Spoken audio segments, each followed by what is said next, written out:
بچگی افسانه بود. چنگ بازی در درون خانه بود. دادر و خواهر همه پهلوی هم، بی درد و غم. مادر غمخوار و مشفق صبح و شام در گرد ما پروانه بود.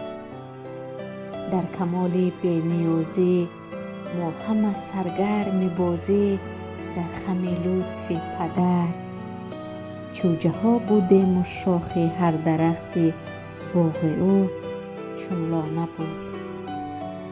موی ما را چون نسیم باغ ها هر صبح و شام، پنجه های نرم مادر شانه بود.